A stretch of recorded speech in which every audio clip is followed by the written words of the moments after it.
My work is about producing the kind of scaffolding that will allow every person, every young person to become their best self.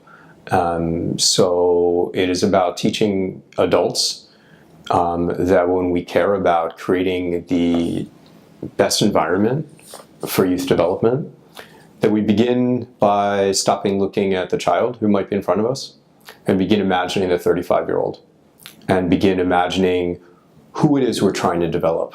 What are they going to bring to the world? A person with a sense of meaning and purpose, with commitment to justice, with compassion for others, a person who's hardworking, who has tenacity, who sticks with things, a person who is collaborative by nature, who can take constructive criticism, who can honor diversity, diverse thought of every kind, that they want to really hear what other people think, knowing that all of us will grow together when we really listen. So my work is about thinking about the future by working in the present. And working in the present is working with the young people stand before me. And there are two things that we do. We honor that young person as the expert in their own life. We recognize that within them they have a tremendous amount of wisdom. We listen to them intensely to figure out who they really are. We don't label them. We don't label them based on what happened to them. We don't label them based on what they might be doing. They might be using drugs, they might be doing this, they might be doing that. We don't label them. We try to see them as they deserve to be seen. We try to see them as they really are.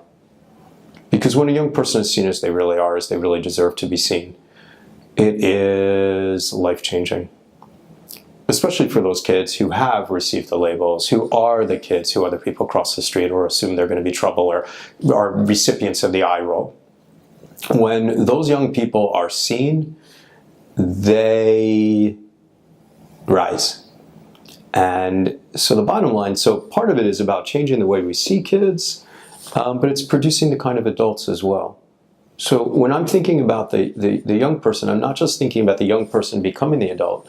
I'm thinking about what does it take to get them there. And what I know is that the most important thing is that they have the scaffolding. And the scaffolding comes from the adults. And the adults who are unconditionally loving, absolutely respectful, see people as they deserve to be seen, and who model what those 35, 40, and 50-year-olds are supposed to be like.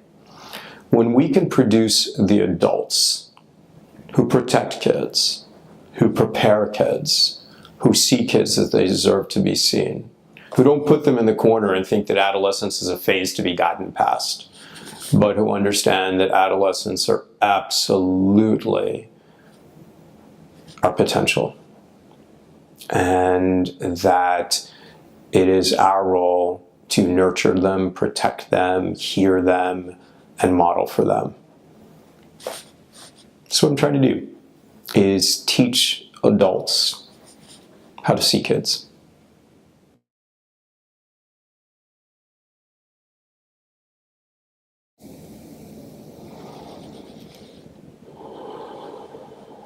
I don't know, I always knew, even when I was 5 years old, I knew that I was going to be protecting children. Like I was protecting babies when I was 5, and when I was a teenager, I was protecting little kids. I just wanted them to be okay. It's just kind of always who I was. And I'm not really sure. It's not that something happened to me, because it didn't. I was lucky. I was privileged in that way. So, but then, I was exposed over my life to folks. I spent a lot of time with the Lakota Nation in South Dakota, where I was able to live with people who were victims of tremendous historical injustice and were living through lots of ongoing and enduring trauma. And yet there was a resilience in them that was unbelievable. I'm even going to go so far as to use the word inspirational. I learned so much from them. When I was in medical school, I began working really intensely with homeless and street youth through Covenant House. And these are the kids that people cross the streets when they see. And they are the most compassionate, amazing human beings on earth. I just began realizing kind of that my role was to help other people to see them as I had seen them. I think that's the answer. I don't know. I get asked a lot because people expect that there's going to be like an event or something that made me go like, this is my life passion. And it really wasn't that. It was just a confluence of seeking and fighting for justice and equity, seeing that things aren't always there, and seeing that the people who we sometimes judge have the most to bring to the world.